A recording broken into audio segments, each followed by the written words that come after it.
Hello, my name is Tenderoni, and welcome to Fiverr's Bridge the Gap. Category is unique web panel. Today, I am moderating the web panel where we focus on unique stories of female entrepreneurs who have faced challenges related on how they show up to work. And the category is unique. We're going to focus on LGBTQ and femme identifying folks from all walks of life, and we're all going to see different stories and unique viewpoints that we have faced in the business industry. The way that the panel is going to go is that we're going to do a Q&A with all these questions that I have here. And then after the Q&A, we are going to take some live questions. First, I think I'm going to do a little intro on myself. My name is Tenderoni, and I am a professional drag king. It's kind of funny because we are focusing on Women's History Month, and my profession is a male impersonator. Some of the funny things I faced is that although drag is all about gender bending and stuff like that, drag is very much a male dominated industry, even though the males that are dominated are female impersonators. So it's kind of everything is flipped on its head. But I really enjoy it. I've been doing it professionally for 6 years. And I just really love it. And I'm so grateful to Fiverr to be part of this panel because I am so excited to hear the stories of everyone on the panel. I'm just going to name some of the panelists that are on today. We have Lydia Mero, we have Nadia Okamoto, Nikita Turk, and Jennifer Shealy. And I am so excited to get this conversation started. But before we do that, I just want to, for our Slack viewers, as part of the Bridge the Gap web panels, Fiverr will be giving away Fiverr credits to 3 lucky winners at the end of today's panel discussion. So stay tuned. For those who have registered for today's panel, you should have received an email upon registration that allows you to sign up for the panel's Slack channel. Within the channel, you will be able to chat with other viewers and post questions for our panelists. Those within the Slack channel will have a chance to win Fiverr credits for their participation. So at the end, I'm going to name the 3 winners. So let's get this panel started. All right, so let's see. The first question that I have, the way that I'm going to do is I'm going to say the question, and then I'm going to name the panelists, so then we can kind of have in order that everyone speaks, so we can kind of make sure that it goes through. So the first question I have for everyone is going to be, one of the things that sets this panel apart is that everyone on it is an entrepreneur with a unique backstory. Please share your personal story as an entrepreneur, where you started, and how you got there today. So the order that I'm going to do is let's start with Lydia, then Nadia, Nikita, and then Jennifer. Hi there. You ready for an answer? Okay. So I actually started in kind of a non-typical way to get into like businessy stuff, but kind of a tangled path. I started in art school and I was studying painting and printmaking, and that was like extremely not focused on any kind of like design or business, but I've really felt myself like drawn towards fashion design, and I was making kind of like conceptual work that was inspired by knitwear and like shop interiors and things like that, and kind of went on this weird path into making underwear. And I ran an underwear business that was custom made lingerie for people of all sizes for about 3 years. And I got diagnosed with Ehlers-Danlos syndrome the year before COVID struck. And it kind of all gave me the perspective to like shut down all the things that were making life way too hard with my job and find a new vocation that worked for me. So now I've been working for a year as a knitting pattern designer, and it's really amazing. And I do like styling and creative direction and other amazing fun things on the side.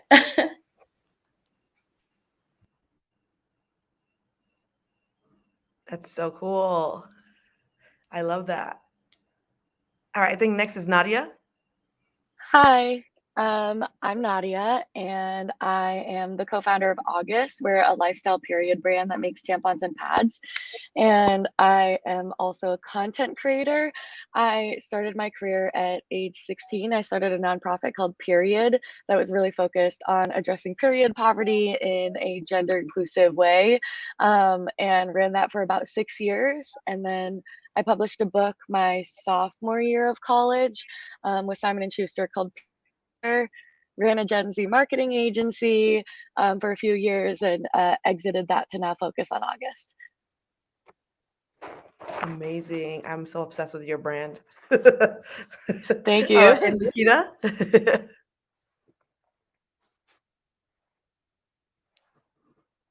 All right, yeah, there you Hi, go. my name is Nikita. I had a little bit of an interesting segue into entrepreneurship as well.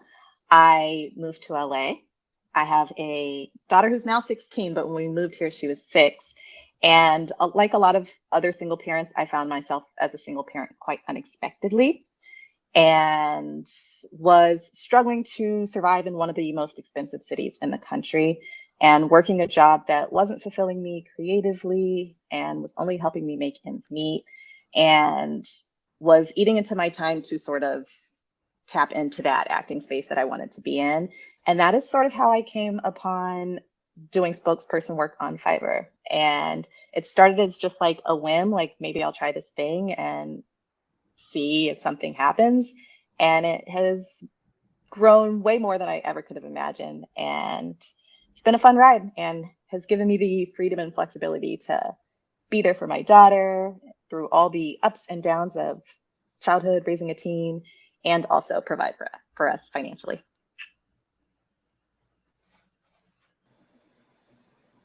Amazing. I love the perspective from a mother. That's so cool. All right, and then we're going to finish this off with Jennifer. Hey, I'm Jennifer Shealy. I'm 44 years old. I'm from Florida. And basically how my entrepreneur journey started was kind of, I was in a hard place. I was working as a project manager for a towel company. And, I thought that was going to be my career because I was also working on my MBA to be a project manager as well at that time. So I was very focused on that. But like, as I was working there for 2 years, I was getting bored and I just didn't feel like I was going to grow with the company. And I was kind of getting tired of like the same kind of, statements, like you have to kind of wait until Barbara leaves and then you can get, promoted. And I don't really have a lot of time for all that being 44, or at that time I was like in my 30s. So, so what ended up happening, like kind of like out of circumstances, I got fired. I basically was on my phone. I was listening to music because I was completely bored out of my mind. They opened a door for me to gracefully leave so I could, go on my journey into entrepreneurship. So it basically like lit a fire under my butt. And, when you're in a place where you're trying, to decide on to pay your rent or food, you got to do what you got to do. So I decided that I'm going to take this opportunity and work for myself. So I got online and I started to look up how to work from home. And I didn't want to sell candles or anything weird. I just wanted to, do a legitimate job and offer service. And so I ended up snagging about like 2 or 3 jobs, and I was poly working online. And then I also tapped into Fiverr because I found them online. And I said, hey, I'll do this thing and I'll try to work for myself while I'm working for these other companies, doing, various work like an admin or a project manager.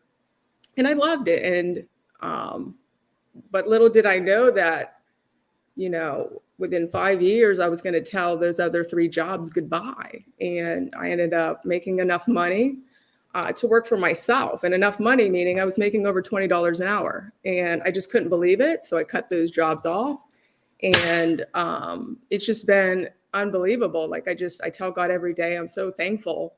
Fiverr has provided me with so many opportunities to like reach people around the world. Like I just absolutely love talking to people from all sorts of backgrounds, gay, straight, single mothers, families. Like I absolutely love it. And even like, a year ago, I was able to buy a house. And, to me, it's amazing that Fiverr's been able to provide like a safe space for me as a gay woman to provide my services in digital marketing. That's what I do provide on Fiverr. So I could go on and on. I absolutely just love what I do. And I appreciate this opportunity. Great. Thanks, Jennifer. I mean, that's so amazing. I love like all the different hats as an entrepreneur that we have to wear. Um, Also, like it's just the way that Fiverr is able to produce, like you can just go on there and find anyone from any walks of life who can who can kind of provide those services is great. So I'm just so excited for this. So let's go to the next question. Everyone on this panel in some way shares the experience of having a femme identity in the workplace. In what ways did this identity present challenges for you? Did it make it harder for you to achieve the success you have now? Let's switch up the order now, and then let's start with Jennifer, then Lydia, Nikita, and Nadia. Awesome. Okay. Well, I had to think about this for a while because, like, when I worked in traditional jobs, I was facing a lot of this, sexism and racism, as far as on Fiverr. Sometimes I get, and I get it, we're all busy, but sometimes I get a, hey, bro, what's up, man? My bio says I'm Jennifer. I have a lot of articles and videos that say my name's Jennifer. And so, like, for me, I don't really try to get into it with people. I do sign my name. I try to just reiterate that I am a female. I might look a little bit different. I might be packaged a little bit different, but I am a female through and through. And I think it's like my superpower because I get, clients on Fiverr that, are definitely looking to work with females or they want to work with women of color. And it's just awesome.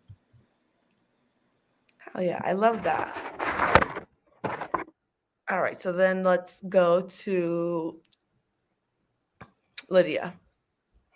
I thought about this too, and I think I'm actually really fortunate that I work like knitwear is such a female dominated field and also like I feel like half of the reason that I work for myself and I'm kind of building my own job is to avoid all of the various levels of bullshit that you come across in the rest of the world.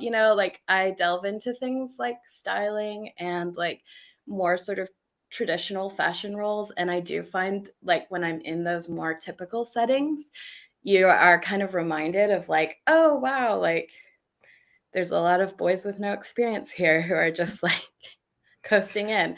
And you're kind of it, but it's more for me, it's more of a tangential reminder of like how fortunate I am to be able to be in this position where I make my own rules essentially, and I don't have to deal with that often. So yeah. I feel that.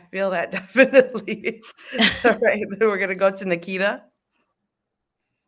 Yeah, I would say I have a little bit of the opposite experience. I've definitely run into a lot of challenges. And I think it's because the work that I do is so visual, like my face is front and center because that's what I do.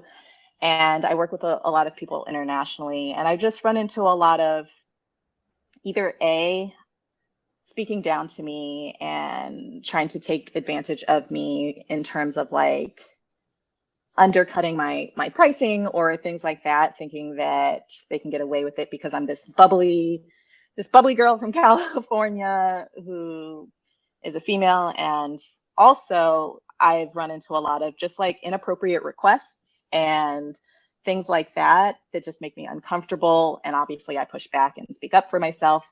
I've been called things that aren't the nicest things and stuff like that. So it's been challenging, but I would say that those are less frequent than the positive experiences. It's unfortunate that they do still happen in general. I would love to say I don't have to face it at all, but the reality is it does happen sometimes. Yeah, I would Definitely. say, I mean, I'm in a line of work where I talk about periods all day. And granted, I, really focus on it being as gender inclusive as possible. So for me, I really go out into the world and I'm like, hey, I'm going to talk about periods in a way that's not equating menstruation to womanhood and really trying to deconstruct, you know, how kind of, how many inequalities are created by the assumption that womanhood is from the ability to birth and reproduce. And so I think for me, I definitely get a lot of people who probably think that I'm this, crazy feminist who, is all about period blood and wants everybody to talk about periods. And I am a feminist, and I don't know if I'd identify as crazy, but like I'm of course very proudly a feminist. And I think that I definitely think that I have been so thankful to be in community with so many menstruators, many of whom are identifying as women. But yeah, I would say that there are a lot of things. Career at age 16, when I think that a lot of these, people I was trying to fundraise from thought I was like, just some young girl who wanted to start something, and then recently had to raise like a few $1 million of venture capital money. And the VC world is very much an old boys club. And so I think that there have been instances where, regardless of what college I went to or what my, resume was at that point, I kind of stepped into every room feeling like I needed to prove myself and prove my credibility. Um, but I'd say that for me, I've always very much shown up with like, I'm ready to talk about periods and I'm excited to see who's uncomfortable so we can really deconstruct that. Oh my God, I love that because, well, associating that to the drag community, but people do not understand that there are drag performers who have their periods, and it is very much part of the experience. And I love that you are very much about like, yeah, we're going to talk about periods, and I don't care if it makes you uncomfortable because it's a natural part of life, and it's like it happens. And like for me personally, my femme identity in drag is kind of what I have to enter the door with. I mean, if you work in a workplace where you experience misogyny from straight men, the misogyny I experience from gay men is like twofold, because at least straight men find women or femme identifying individuals desirable. Gay men do not have that at all. So some of the boundaries that I've tried to like that I've faced have just having visibility in the drag world and having almost trying to overcome invisibility in a sense, and kind of just trying to prove myself. Every experience I have on stage I treat as almost like a job interview or someone's first introduction to drag kings, because not everyone knows what a drag king is. So I always try to use it as someone's introduction to something that they don't know anything about. And I really appreciate all of your viewpoints on that, experiences of your identities. So then the next question, we're kind of flip the script, and it's going to be, tell me how your unique identity has contributed to your success in your business. This could be gender, race, sexual orientation, disability status, etc.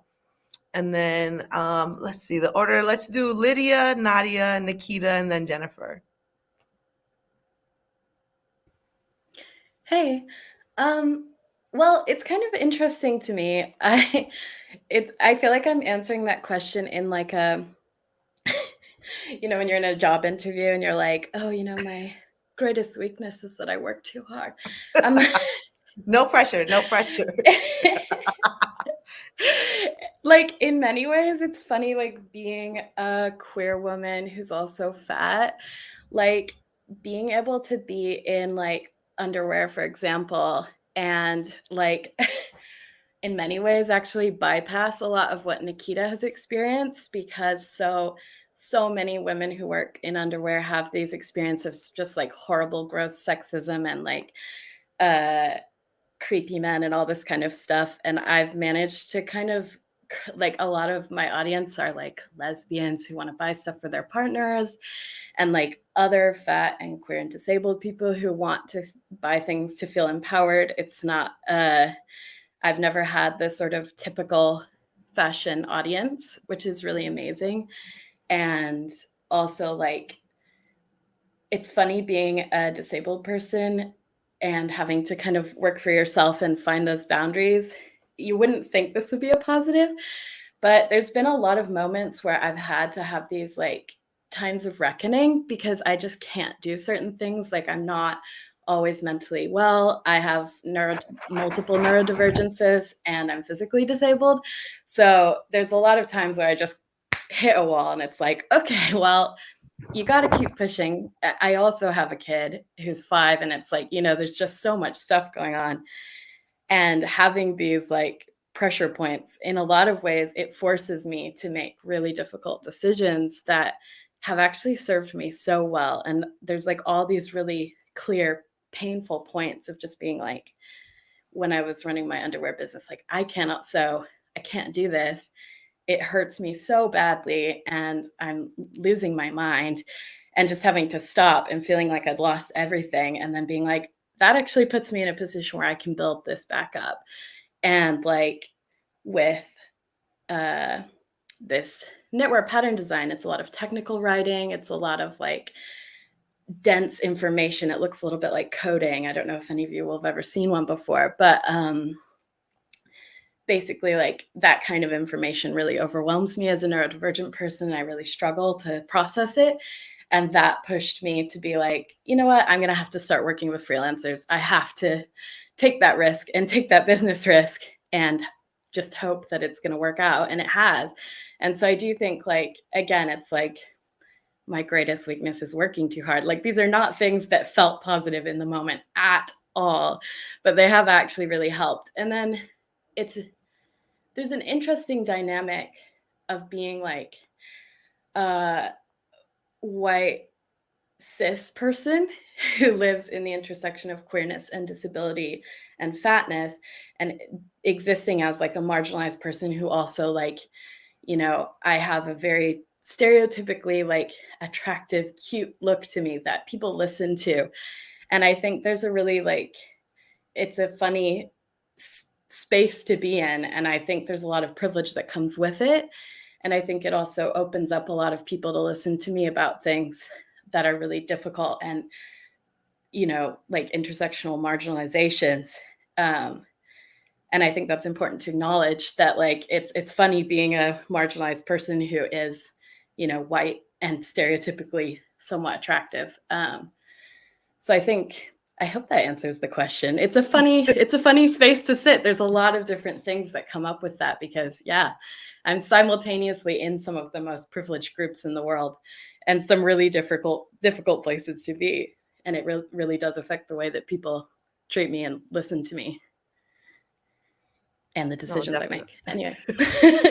Definitely. That's such a good viewpoint to be like on both sides of it. And also what you spoke about, like, like self-help, taking days for yourself, like being an entrepreneur, like you're essentially like selling yourself in a way. So it's so important. Like, you can't take a sick day, or I mean you can, but it's just like sometimes it's hard, and it's important to recognize and be there for yourself.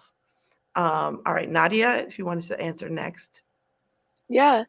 I would say that, I mean, obviously I'm a woman, and so much of my work is about being like a menstruator, and that industry is primarily targeting cis women, and I think that I feel a lot of responsibility. One, as someone who's well educated in a first world, most privileged country in the world, to really be able to use the platform that I have and the passion that I have for gender equality too, to do something about it. I think that kind of the work on the advocacy side, and especially actually on the legislative side, is where I feel the most fulfillment around like using what privilege and knowledge that I do have to be able to make a long-term change. I would say that I think the unfortunate reality of the patriarchy that we live in is that I also feel an immense sense of community around my identity as a woman. I think that regardless of how many differences I might have with someone else, I chances are I feel deeply connected to other women, either because they've had shared experiences of facing discrimination, or being survivors of sexual assault. And I think that that's a really unfortunate reality, where it's like those are the things that bind so many women together. But I think that all that to say, kind of building off of what Lady, I exist here today. Still standing, still excited about doing the work because of a strong support network and a strong sense of community. And that community is with other women of color, other queer women. And I think that that community is why I do the work that I do and why I stay inspired and why I'm able to be resilient in the face of so much online hate in the world. And I think that that's a huge part of my identity that I feel really proud of. Hell yeah, I love that. Nikita? I would agree a lot with that. I feel like even though identifying as a woman, I've faced a lot of challenges in work. It's also the thing that has kept me the most motivated and inspired.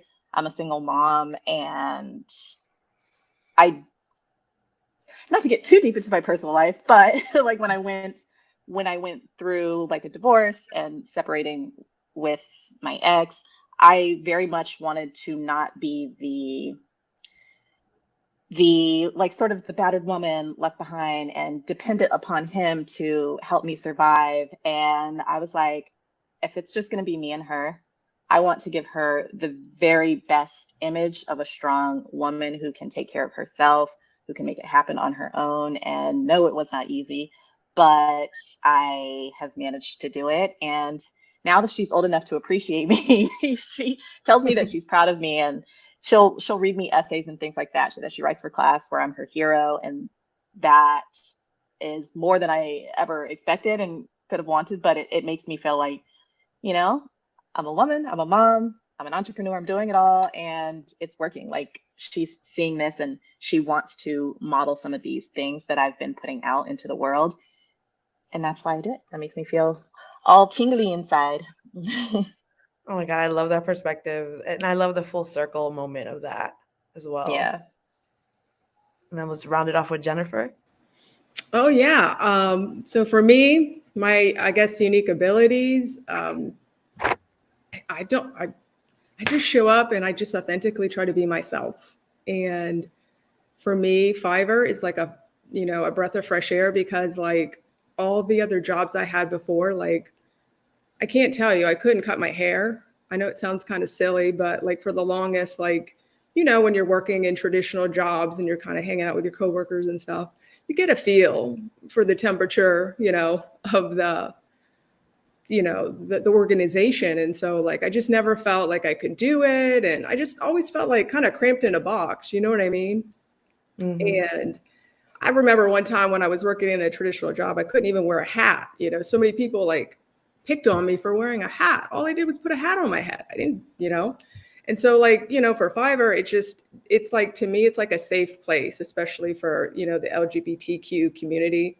That at least, when I speak to other people in our community, they do talk a lot about that, how we don't feel safe, how we, people always ask us later, like, how come you didn't tell me you were gay? And we come out, so far later, and it's like, well, we didn't really have the opportunity. So, being on Fiverr, it's a great, it's not that my sexuality is the talking point all the time, but, it allows for my buyers to step into that if they want to share, things that are going on, how they feel like, oh my gosh, I want to work with a woman of color. I'm a woman of color. I want to grow, I'm a gay person. How do you do that when you have nobody on your team and things like that? So like for me, ultimately, like, it's a safe space. I could do what I want. I could cut my hair. I could color it.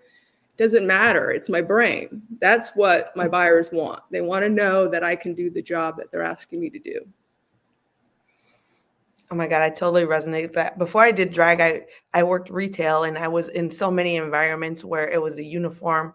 And when I'm not in drag, I am like a butch masculine woman. And I would get stuff like, oh, you can't wear men's clothing, or you, like you said, you can't wear hats. Same thing with haircuts. And, it's just like, or I worked in a place where women had to wear pink shirts and men had to wear blue shirts, where I was just like, there's not even any uniform for someone in between those two things, which is like so outdated. But my transition into working in drag was like such a a big change for me, and kind of the way that my identity helped me was that being a drag king is a very niche market.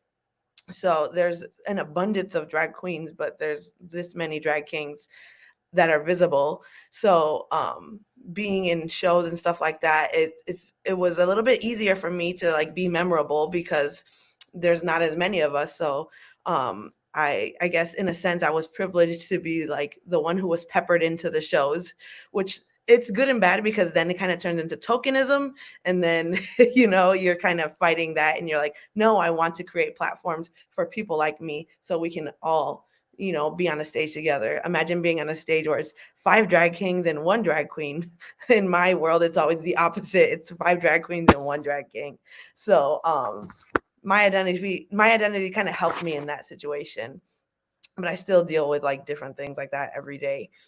That kind of goes into our next question is, how do you sustainably pursue your passion while also taking care of yourself? So this kind of goes into the self-care category and kind of the balance of day-to-day life. Let's see the order we can do. Let's do Nadia, Nikita, Jennifer, and then Lydia, if that works. I would say that I'm definitely still on the process of learning to find harmony with like work-life balance. I had to learn the hard way. I have had many moments of burnout in my life, and I'm very public about having borderline personality disorder and PTSD. And I think in those with those conditions, I also kind of tend to really lean into work as a coping mechanism. And so I think being addicted to work and also stepping into my career very publicly as in like the height of girl boss culture that's very toxic and about like, work until you're, on the brink of burning out. I did have to learn the hard way, but I think now I just have very, very strict rules for myself. So like one, I sleep at least 8 hours a night. It's really important because I feel like I was conditioned to feel like sleep was a waste of time. And I was conditioned to feel like if I slept more, I was being lazy. And I, for so many years, struggled with insomnia of sleeping like 2 to 3 hours a night. So for me, sleep is a non negotiable part of my life and has been for the last couple of years.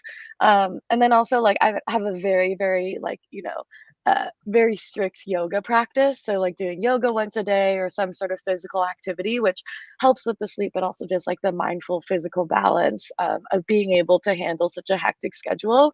And then I think that one of the biggest things is I have gotten really good at like boundaries around social time. I think that I definitely felt like I needed to be super social and have lots of, friends. And the reality is like I like having a small group of people and I recharge when I'm like by myself with my dog. And I think that I being able to release FOMO has been so, so, so important. Has just been able to be like, you know what, like I am naturally a homebody and I love that. And I think that I also need that recharge because with like millions of followers on social media, it can get like a lot, it can feel like a lot of your social battery is being drained, even though you're oftentimes in a room by yourself with your phone, right? So I think that having time to be by myself and recharge and binge watch TV and be really forgiving with myself about wanting that has been really important. I also think like releasing the pressure of like conforming my self-care to what I see other people doing. Like self-care for me is not waking up at 6 a.m. and doing morning pages and meditation and taking baths.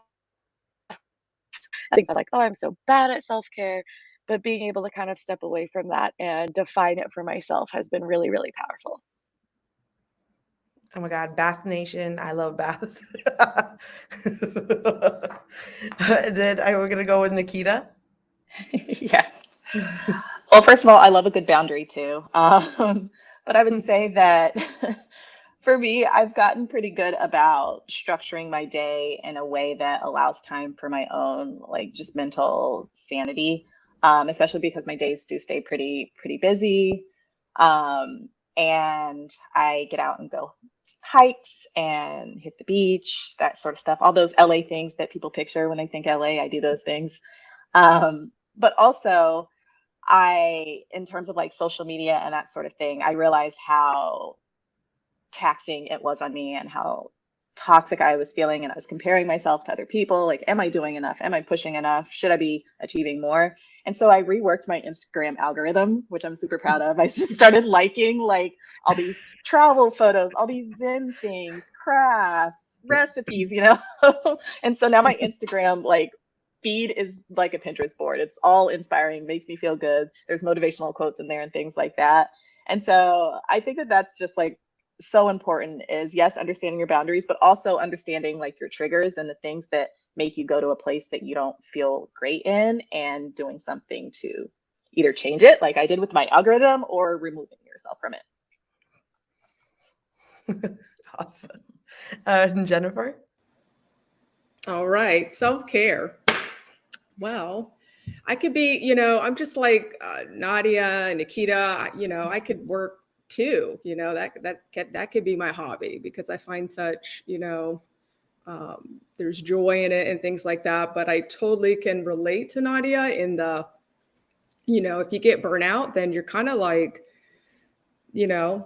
a car that doesn't have a lot of gas in it. And then you're not really giving your all, because you're not taking the time to rest and different things. So for me, I've really tried to really aim for my 6 to 7 hours a night of sleep, because for me, that's really important.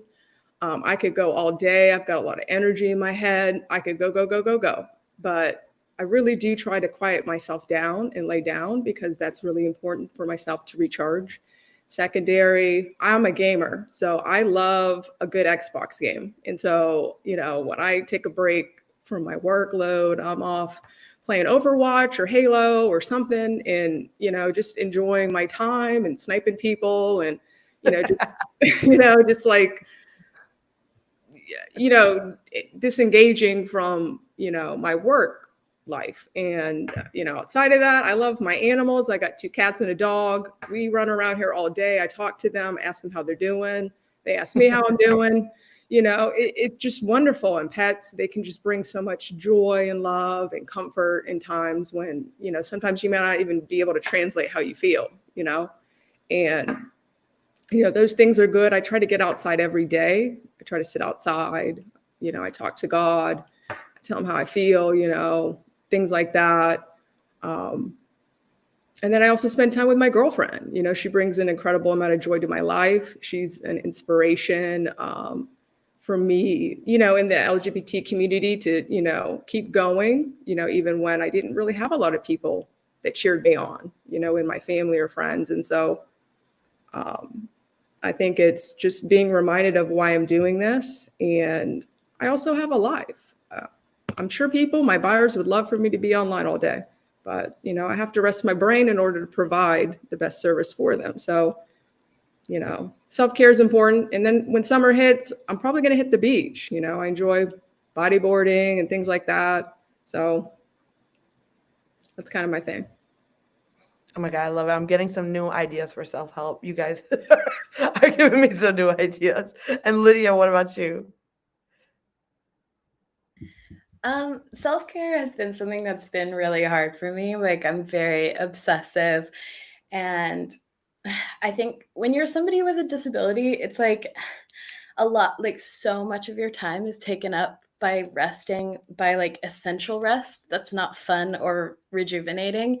It's just like rest to get you back to a base level of slightly bearable pain or whatever. And so then I definitely, especially then, I'm also a parent, and like all these things, like it really pushes and makes it really difficult to spend that time. And also, like, being a fat person in the fashion industry, it's like you're kind of like, there's not even the resources to begin to start taking up space in your industry.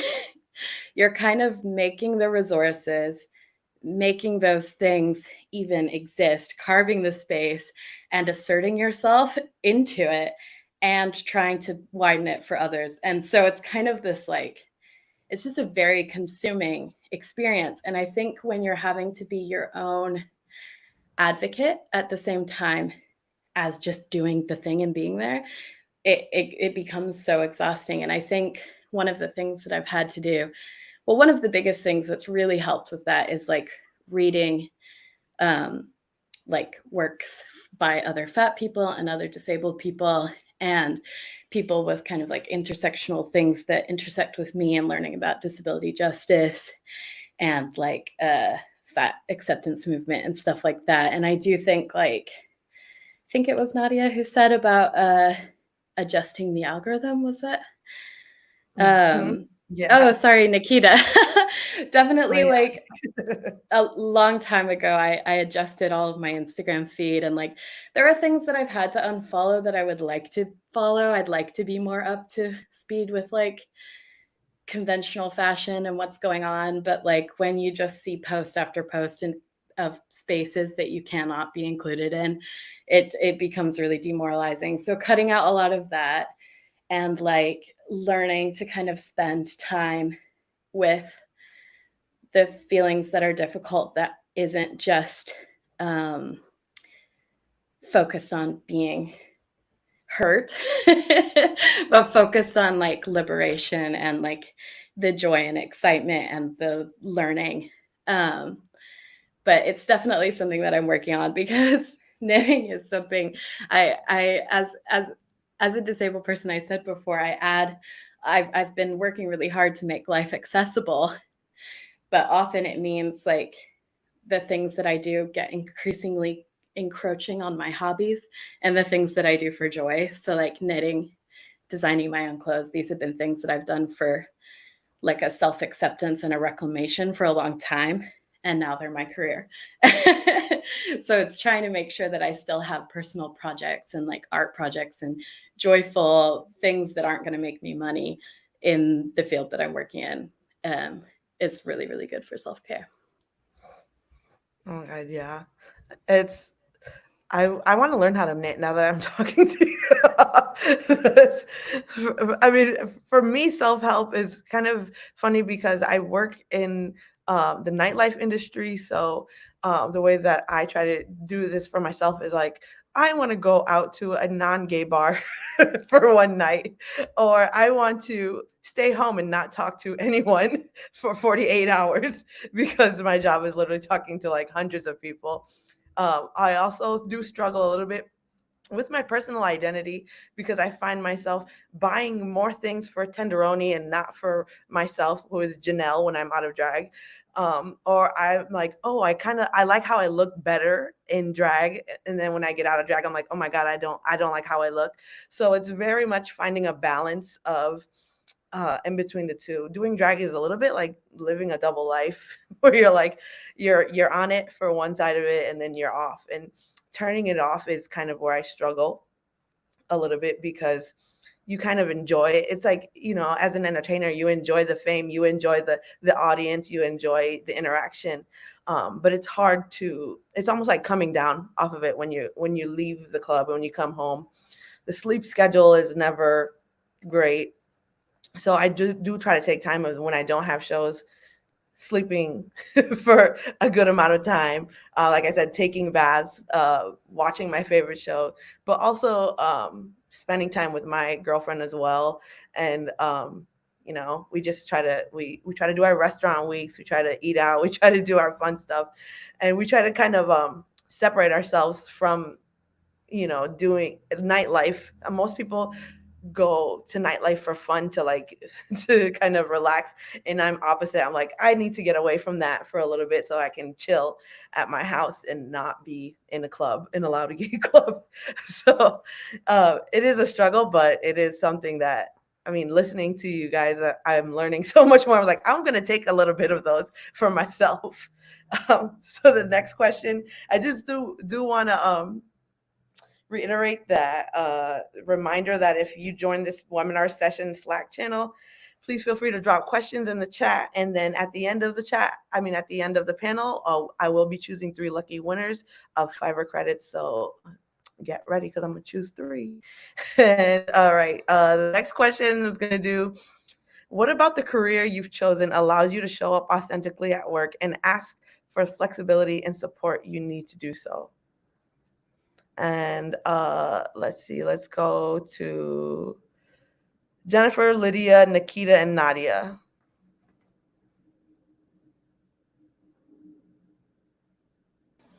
Okay, so to answer this, how do I show up authentically at work with, I guess, the asking for flexibility and such? I mean, I guess it just comes down to the boundaries, with your buyers or your customers.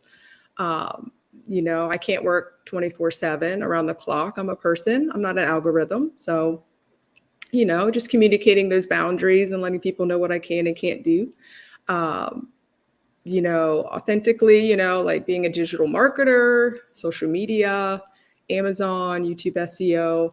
I feel like I have a wide net to reach a lot of people from all over the world. I'm very much, I like culture. I like a lot of different, I like people's unique stories too. I like it when people tell me about their mission and vision and stuff. And so that I can help assist them in growing their business and things like that.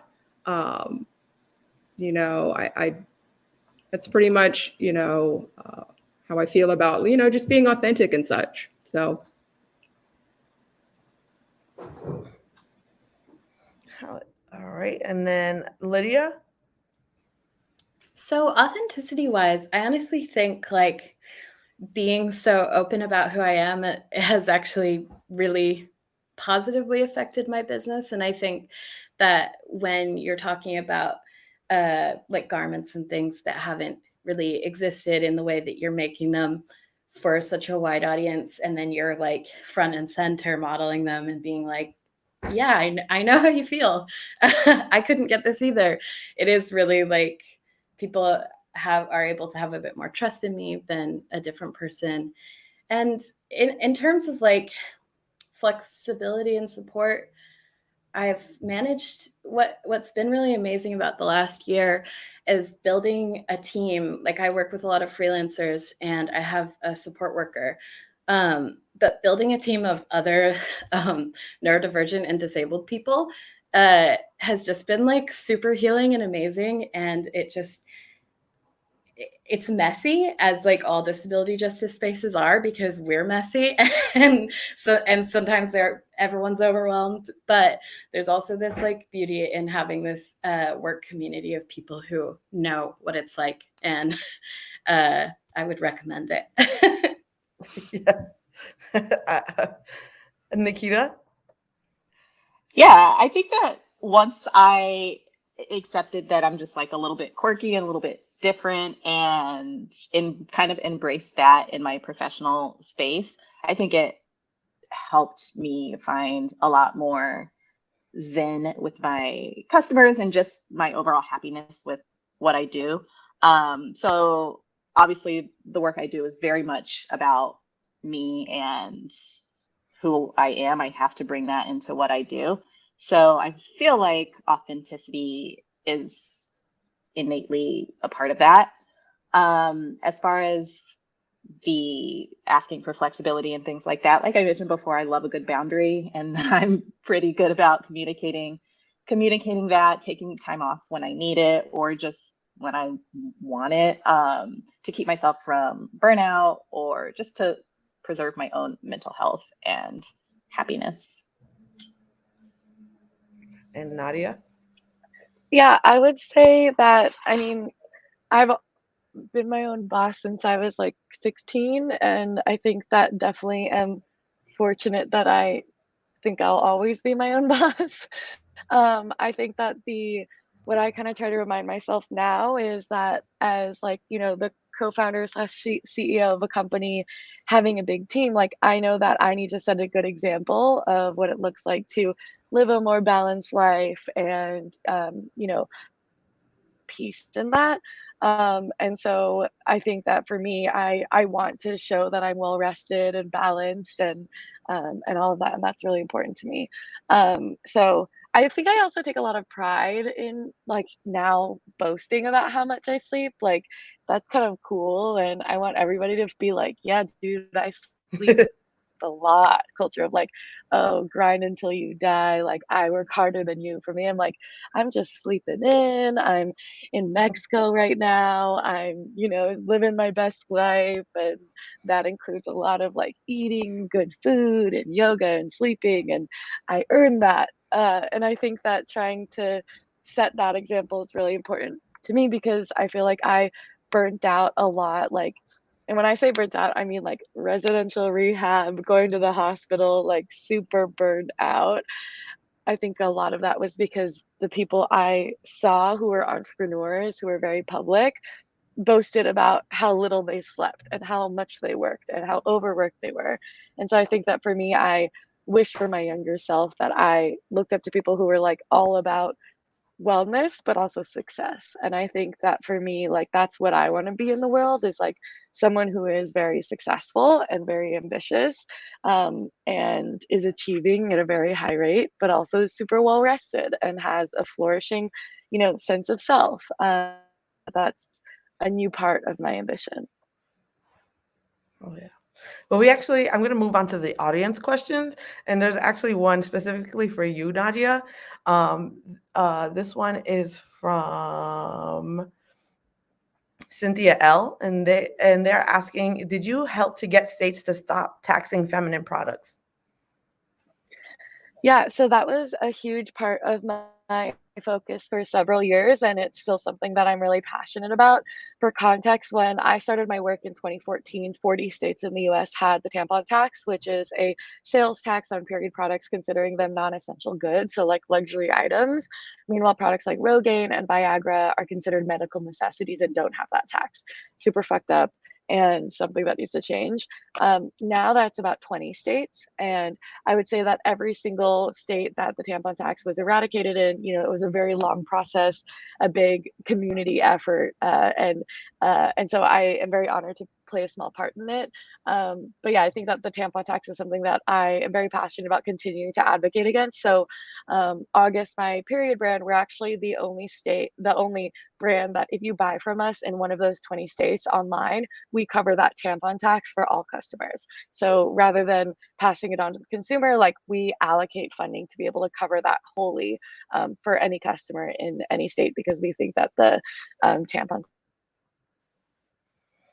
Oh my God, that's so amazing. I'm like so obsessed with, especially with the state of politics with drag specifically and trans identities. And I think it's so important the work that you're doing with bills and states like I mean, I'm like I'm at a loss for words, but you guys are awesome. I had so much fun with all of you on the panel.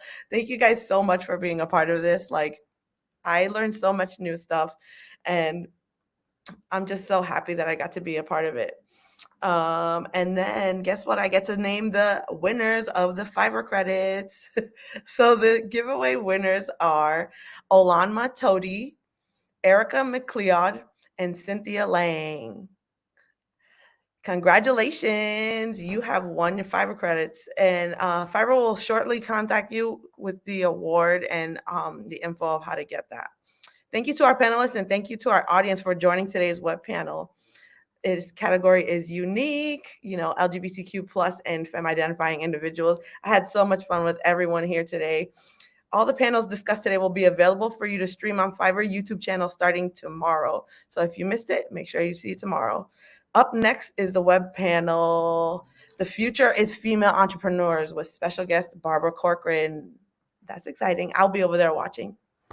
Thanks, everyone.